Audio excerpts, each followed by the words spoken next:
प्यारे बच्चों, हिंदी की कक्षा में आपका एक बार फिर से स्वागत है। जैसा कि आप जानते हैं, हम अपने 14वां पाठ दोहे को पढ़ रहे थे और हमने इसके मौखिक प्रश्नों को और लिखित प्रश्नों को आपको लिखवा दिया है और मुझे उम्मीद है आपने इसे लिखने के अलावा याद भी किया। तो आज हम अपने लिखित के दूसरे प्रश्न पे चलेंगे। तो अब तक हमने क्या किया है, मौखिक प्रश्नों को कर लिया, चर्चा के द्वारा किया था, आपको याद होगा। लिखित प्रश्न, हमारे 5 लिखित प्रश्न थे। हमने 5 प्रश्नों को लिखवा दिया है, आपने कॉपी में भी नोट कर लिया होगा। आज हम अपना दूसरा लिखित प्रश्न, सही अर्थ के सामने सही का निशान लगाओ, ये हमारे दोहों पे आधारित है। तो आज हम अपना दूसरा लिखित प्रश्न करते हैं, सही अर्थ के सामने टिक का निशान लगाओ। प्रश्न है दूसरा, सही अर्थ के सामने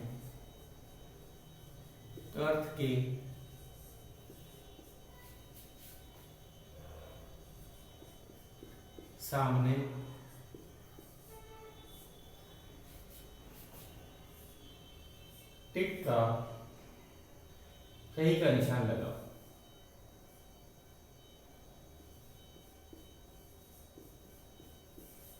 तो इसके माध्यम से हम परखेंगे कि आपने दोहों को पढ़ा है कि समझा है कि नहीं।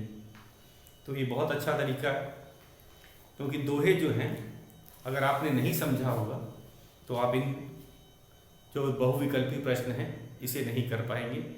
इसमें 2 विकल्प हमें दिए गए हैं, एक विकल्प गलत है और दूसरा विकल्प सही है। तो आज हम करते हैं अपना पहला क भाग।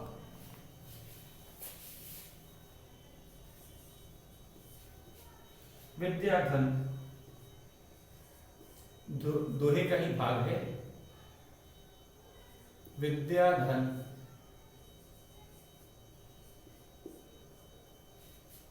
उद्यम बिना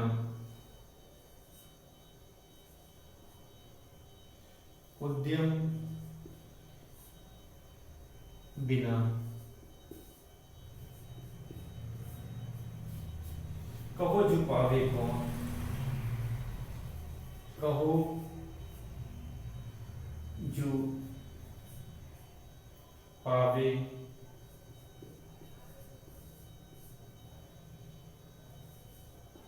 कौन।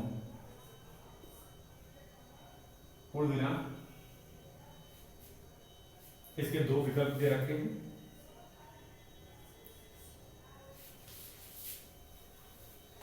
और इसके आगे हमें पता करना है कि कौन सा सही विकल्प है। धन के बिना विद्या नहीं आती। धन के बिना विद्या नहीं आती। विद्या नहीं आती।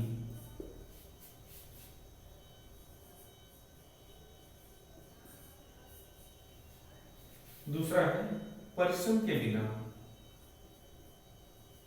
परिश्रम के बिना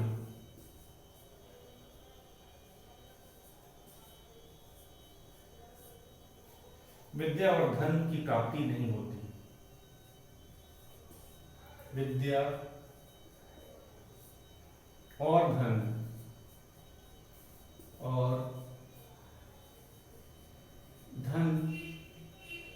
की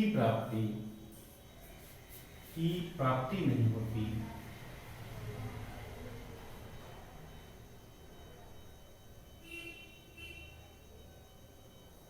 प्राप्ति नहीं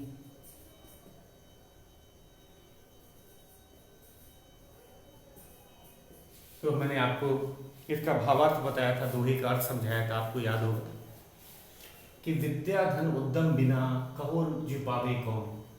इसका अर्थ होता है विद्या और धन बिना परिश्रम के कोई प्राप्त नहीं कर सकता, किसी को नहीं मिल सकती, ये है अर्थ। ये एकदम गलत अर्थ है कि धन के बिना विद्या नहीं आती, ये गलत है, ये सही नहीं है। परिश्रम के बिना विद्या और धन की प्राप्ति नहीं होती। इसका अर्थ यही है कि अगर हम विद्या या हम धन प्राप्त कर विद्या अर्जित करना चाहते हैं या धन अर्जित करना चाहते हैं तो हमें परिश्रम करना पड़ेगा, मेहनत करनी पड़ेगी। तो ये दूसरा विकल्प हमारा सही है, तो मैं इसके आगे सही का निशान लगा देता।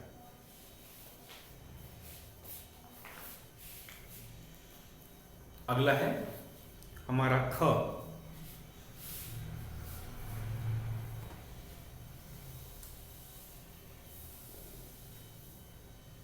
ख भाग है, पोथी पड़ी पड़ी जग मुआ। पोथी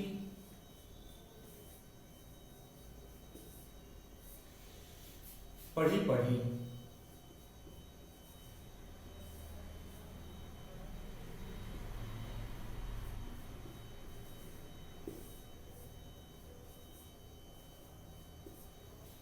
जग मुआ।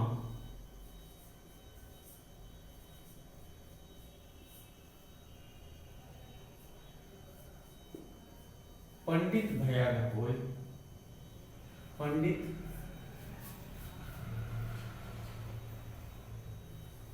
भया न कोय।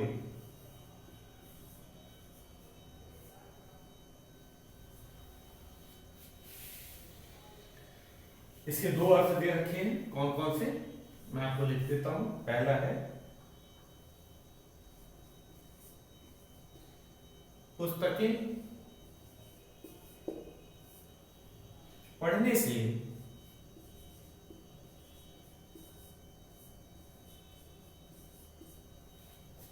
कोई विद्वान पंडित नहीं बनता। कोई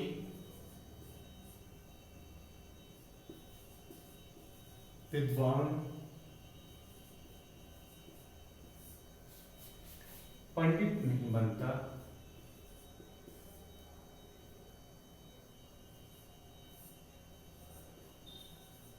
पंडित नहीं बनता, पूर्ण विराम। दूसरा है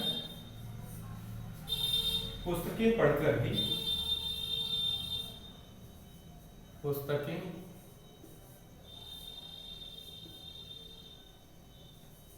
पढ़कर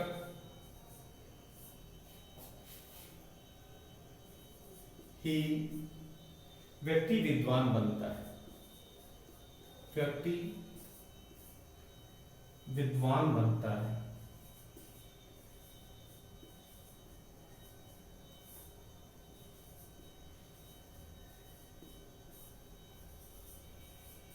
पूर्ण विराम। तो पहले दोहे की पंक्ति को पढ़ते हैं।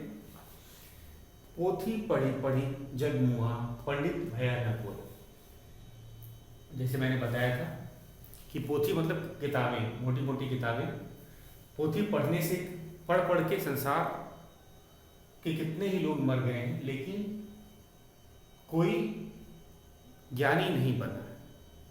मतलब केवल पुस्तकें पढ़ लेने से ही कोई ज्ञानी नहीं हो जाता। तो इसमें कौन सा सही है? पुस्तकें पढ़ने से कोई विद्वान पंडित नहीं बनता। दूसरा है पुस्तकें पढ़कर ही व्यक्ति विद्वान बनता है। तो ये न है, इसका अर्थ है कि पुस्तकें पढ़ने से कोई विद्वान नहीं बनता। इस दोहे में यही बताया गया था कि हम अगर किताबें पढ़ लेंगे तो हम विद्वान नहीं बनेंगे, बल्कि अगर हम 2.5 अक्षर का जो शब्द होता है प्रेम, अगर उसको हमने सीख लिया, समझ लिया और उसको अपना जीवन में प्रयोग किया तो वही व्यक्ति ज्ञानी या पंडित बनता है। तो इसीलिए पहला वाला सही है, पुस्तकें पढ़ने से कोई विद्वान पंडित नहीं बनता।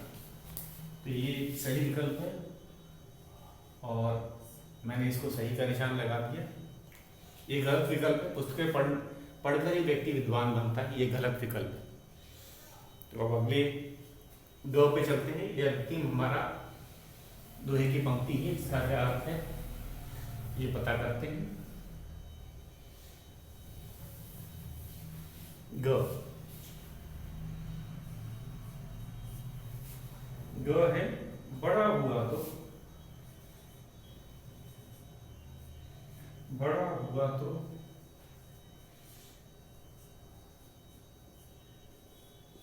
बड़ा हुआ तो क्या हुआ?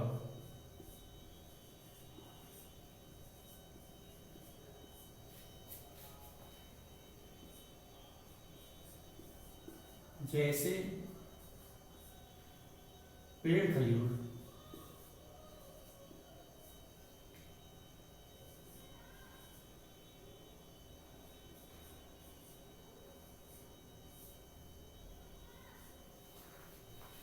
कौन कौन सा है विकल्प?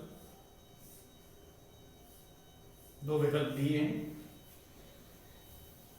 दोहा की कौन सी पंक्ति थी? बड़ा हुआ तो क्या हुआ, जैसे पेड़ खजूर, खजूर की तरह, खजूर की तरह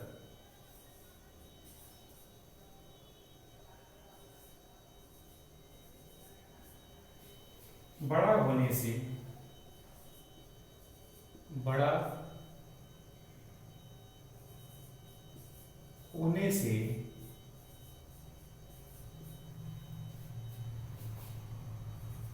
ही मनुष्य, मनुष्य बड़ा कहलाता है।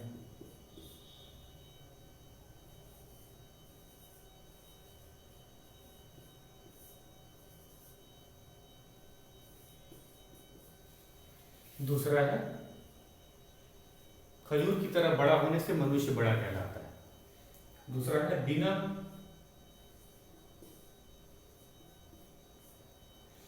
उपयोगिता के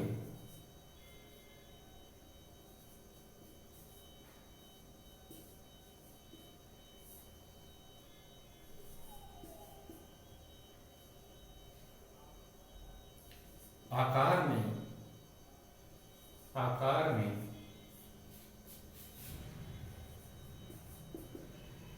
बड़ा होने से, बड़ा होने से कोई बड़ा नहीं होता, कोई बड़ा नहीं होता। तो इसमें है, एक बार फिर से दोहे को हम लोग देख लेते हैं, समझते हैं इसको। बड़ा हुआ तो क्या हुआ, जैसे पेड़ खजूर।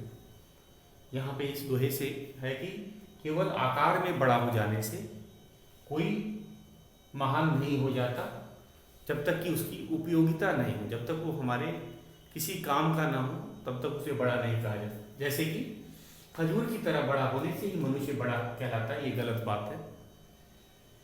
बिना उपयोगिता के आकार में बड़ा होने का कोई बड़ा नहीं होता।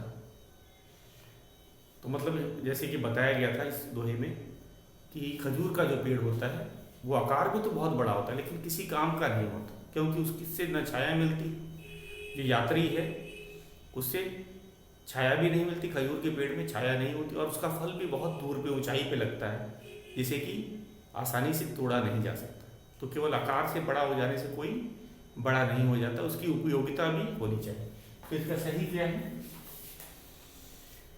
ये दूसरा वाला है, दूसरा विकल्प, बिना उपयोगिता के आकार में बड़ा होने से कोई बड़ा नहीं होता। ये गलत है। खजूर की तरह बड़ा होने से मनुष्य बड़ा कहलाता है, ये गलत है, ये सही नहीं है। अब चलते हैं हम अपने तीसरे प्रश्न। हमारा जो तीसरा प्रश्न है, इन दोहों के अर्थ स्पष्ट करो। दो दोहे दिए गए हैं और हमको दोहे लिख करके उनका अर्थ भी स्पष्ट करना।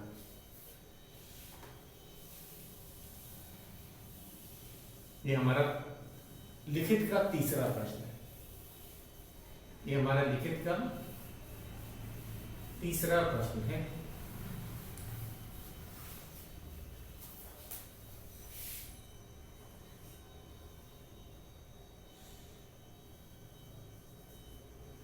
इन दोहों को इन दोहों के अर्थ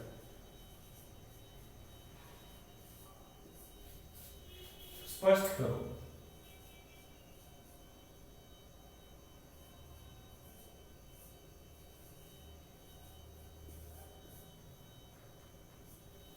पहला है क, विद्या धन उद्यम बिना।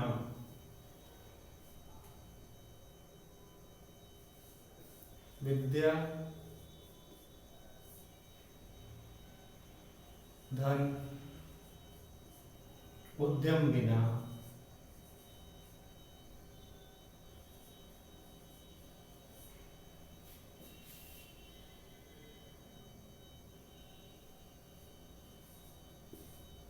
बिना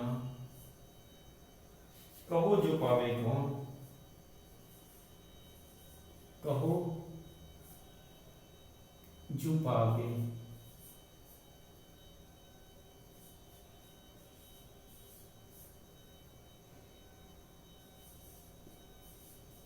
कौन।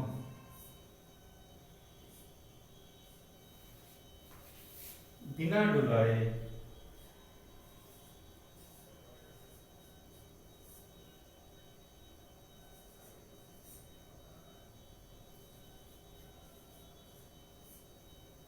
न मिले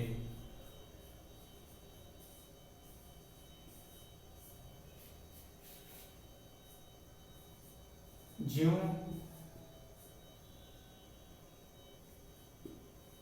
पंखा की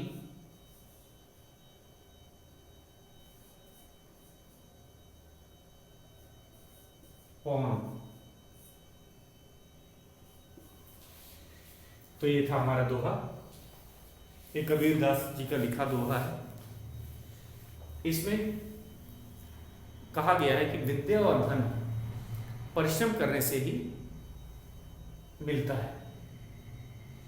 विद्या और धन परिश्रम करने से ही मिलता है या प्राप्त होता है। जिस प्रकार उदाहरण दिया गया है, जिस प्रकार जो अगर पंखे से हवा प्राप्त करना चाहते हैं तो उसे हमें हिलाना डुलाना पड़ता है। मतलब हवा, हाथ के पंखे से अगर हम हवा चाहते हैं तो हमें परिश्रम करना पड़ेगा, उसे हिलाना डुलाना पड़ेगा, तभी हमें पंखे से हवा मिलेगी। हाथ के पंखे की बात की गई है, तभी हमें पंखे से हवा मिलेगी। तो विद्या और धन प्राप्त करने के लिए परिश्रम करना पड़ता है। और उदाहरण क्या दिया गया है, इसमें उदाहरण भी दिया गया है कि जिस तरह हाथ के पंखे से अगर हमें हवा चाहिए तो उसे हिलाना डुलाना पड़ेगा या हमें परिश्रम करना पड़ेगा, ठीक उसी प्रकार धन और विद्या प्राप्त करने के लिए मनुष्य को परिश्रम करना पड़ता है। तो यही हम लिखेंगे उत्तर में, अर्थ इसका लिखते हैं।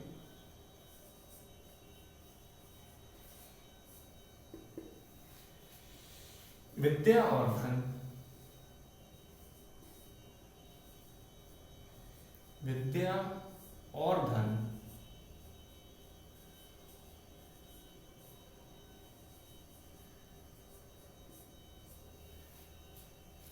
प्राप्त करने के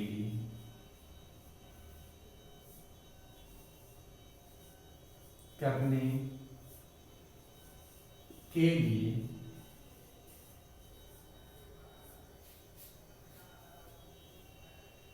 परिश्रम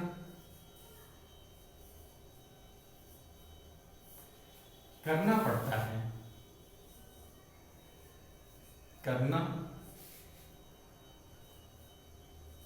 पड़ता है। करना पड़ता है।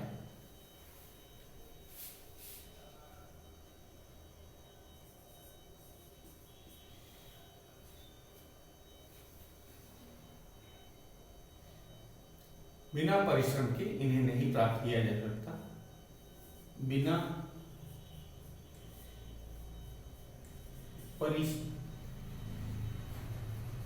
परिश्रम के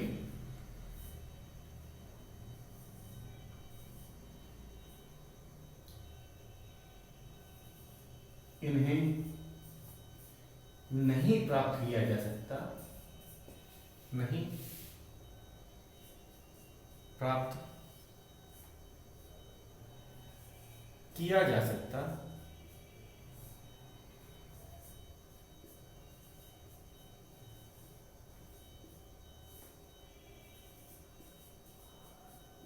जिस प्रकार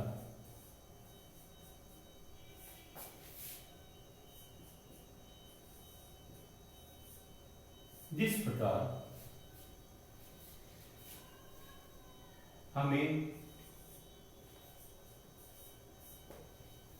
पंखे से हवा लेने के लिए, जिस प्रकार हमें पंखे से हवा लेने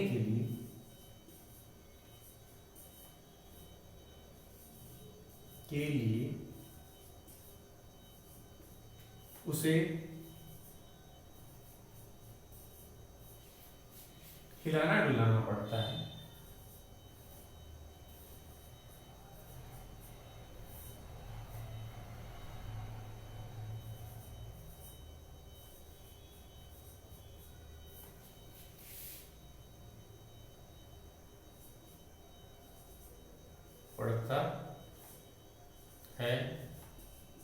अर्थात परिश्रम करना पड़ता है। हिलाना डुलाना का अर्थ है यहाँ पे किससे इसका अर्थ किया गया, परिश्रम से इसका किया गया है।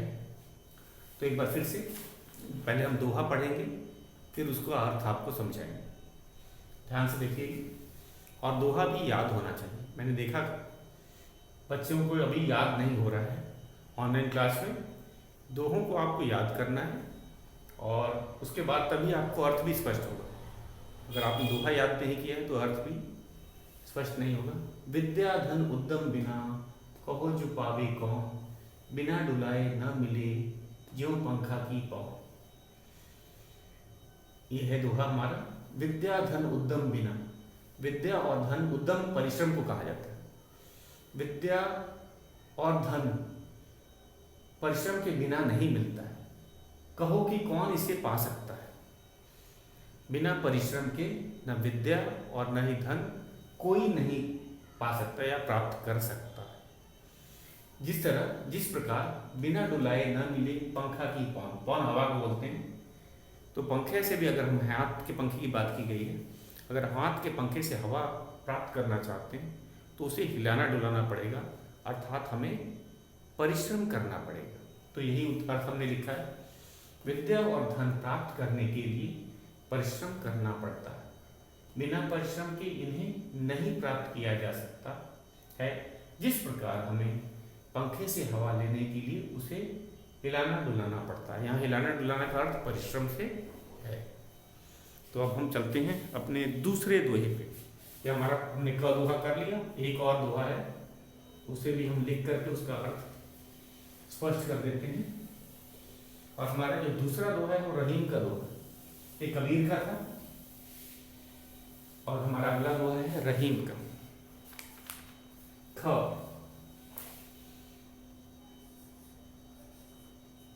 है यूं रहीम सुख होत है। एक और चीज है, रहीम के दोहे में उनका नाम आया हुआ है। यूं रहीम सुख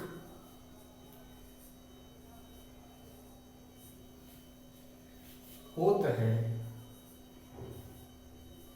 होत है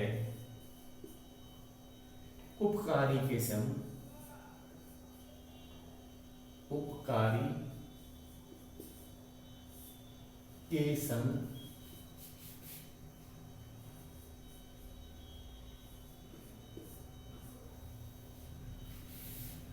बाटन वाले, बाटन वाले को लगे।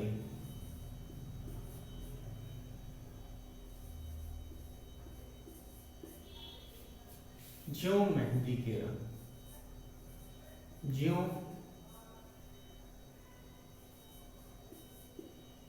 मेहंदी को रंग।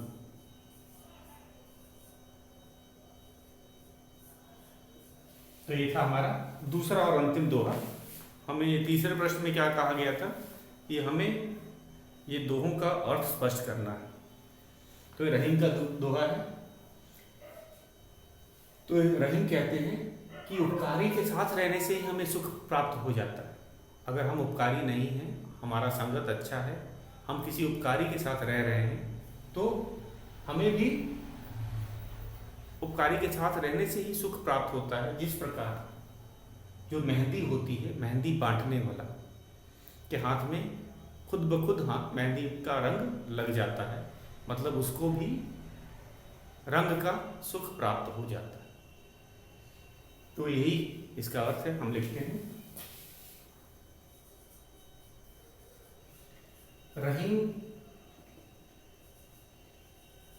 रहीम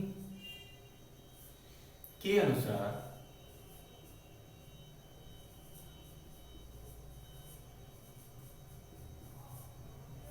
उपकारी के साथ रहने से ही उपकारी व्यक्ति के साथ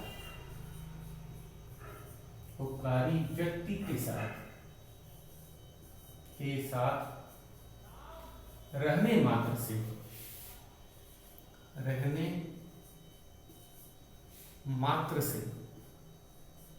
मात्र से ही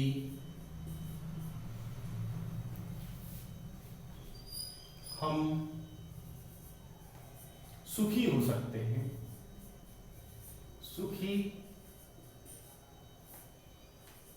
हो सकते हैं।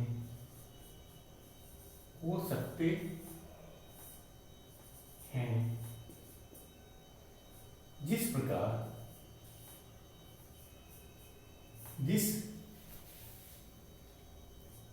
प्रकार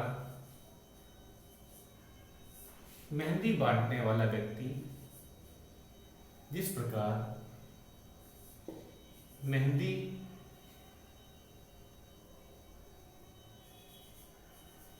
मेहंदी बांटने वाले के हाथों में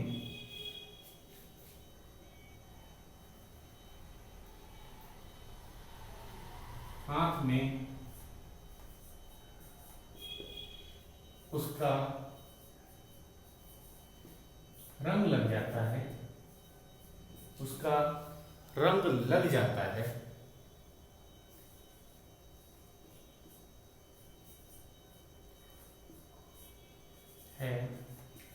अर्थात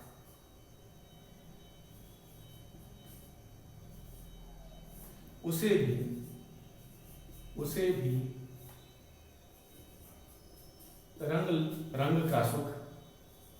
रंग का सुख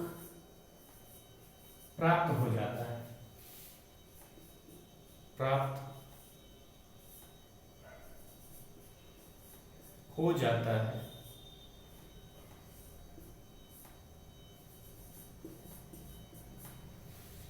उसे भी रंग का सुख प्राप्त हो जाता है, मतलब उसे भी अनजाने में ही वह भी सुखी हो जाता है। तो इसमें हमारे साथ की बात पे संघ के बारे में बताया गया कि हमारा जो संघ उपकारी के साथ हम रहेंगे तो हमें भी उपकारी के साथ फायदा स्वयं बिना चाहते हुए भी हमें उपकारी के संघ का लाभ मिलेगा, हम भी सुखी हो जाएंगे। तो एक बार फिर से इसको देख लेते हैं। दोहा है, यो रहीम सुख होत है उपकारी के संग, बाटन वाले को लगे जो मेहंदी का रंग। रहीम के अनुसार उपकारी व्यक्ति के साथ रहने मात्र से ही हम सुखी हो सकते हैं। जिस प्रकार मेहंदी बांटने वाले के हाथ में उसका रंग लग जाता है, अर्थात उसे भी रंग का सुख प्राप्त हो जाता है। तो इसमें बताया गया कि हमारा जो संगत है वो अच्छे के साथ ही होना चाहिए, हमें उपकारी के साथ रहना चाहिए ताकि हमें भी अनजाने में ही इसका लाभ मिलता रहे। तो ये था हमारा। इसी के साथ बच्चों हमारा लिखित प्रश्न हो गया। कल हम भाषा से के अंतर्गत प्रश्नों को करेंगे। आज के लिए बस इतना ही।